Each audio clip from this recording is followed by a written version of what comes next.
Incident Report. Suspect, Wynton Twor, 29 years old.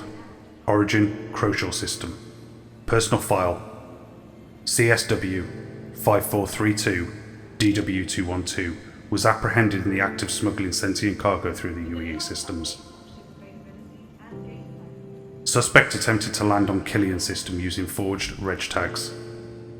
When confronted by local authorities, suspect disengaged cargo hold and fled to the nearest jump point, known as a dump and jump.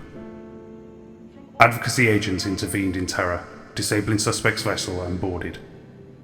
On board, they found copious data, modifications and evidence of a life spent in the pursuit of criminal enterprise. Specifically, smuggling both cargo and sentient. Suspect was remanded to Advocacy Station Terminus until trial. Not 10 seconds after I entered the holding cell, suspect Twor wanted to cut a deal. He is desperate to avoid a criminal sentence of any kind, and is willing to disclose everything he knows about illegal transport, his contacts, and criminal syndicate networks in exchange for leniency.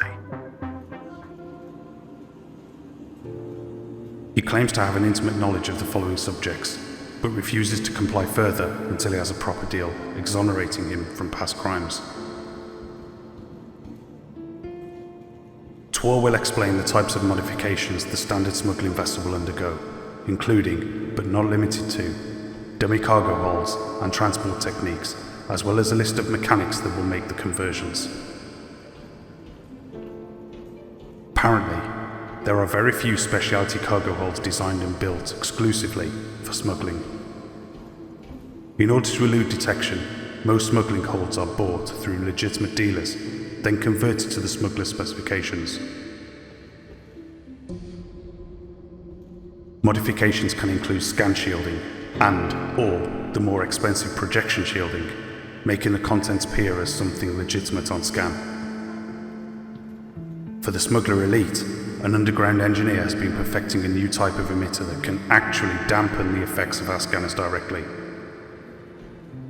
Twor claims to have seen the tech in action, but has not indicated whether he knows who this rogue engineer is, or how to obtain his or her services.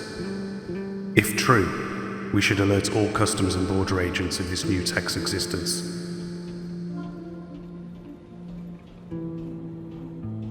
For a price, there are repair shops that can adapt almost any vessel for smuggling purposes.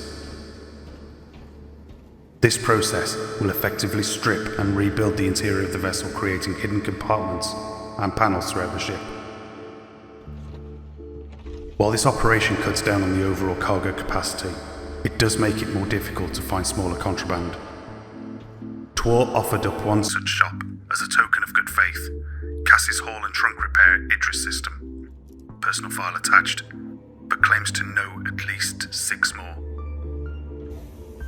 The foundation of smuggling is deception, just as the act itself is the transport of illegal goods and beings under the veneer of legitimacy. The networks that profit from this transport are mostly hidden amongst honest businesses and behind upstanding personas. Smugglers make their living by knowing which businessmen, politicians, and law enforcement can be bought or traded with. Knowing the difference is the first hurdle for the would-be smuggler.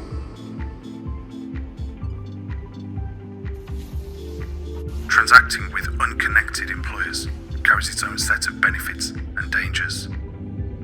There's always the chance that the employer is an undercover agent, or that they could hire the smuggler to transport extremely dangerous or unstable material. Conversely, if the smuggler is unable to complete their contract, the ramifications are slight.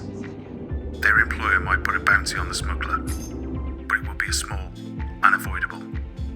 For this reason, most aspiring smugglers cut their teeth on unconnected businessmen in border worlds before elevating to career criminal status.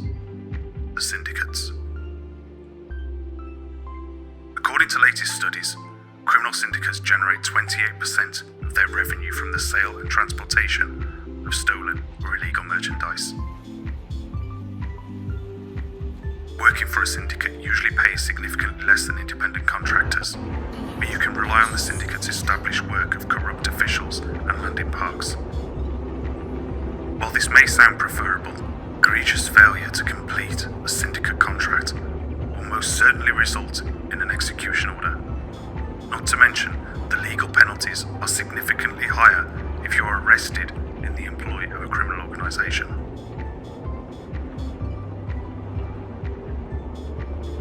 The transport of illegal goods through UEE territory is fraught with potential dangers. In Mr. Twor's own words, your ship is your life.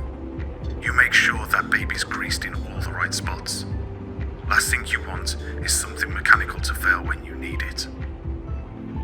The employed smuggler will have to evade police, scans, and even more pirates. In keeping with smuggling's theme of deception, the average smuggler will employ breakaway hardpoints to not show their hand, as the suspect puts it.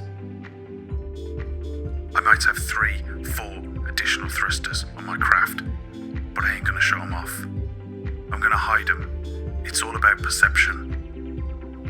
I want some skiff to think they got my number before I break out the show, you know? Agent assessment. I would suggest that the Advocacy consider this offer. As we all know, smuggling is a fluid operation. For every advance or countermeasure we devise, they seem to adjust and carry on as normal. This would provide an opportunity to indict many of the rank-and-file smugglers, kidnappers, and fixers that operate throughout the system, as well as provide law enforcement officers with a modern insight into the smuggler's mind.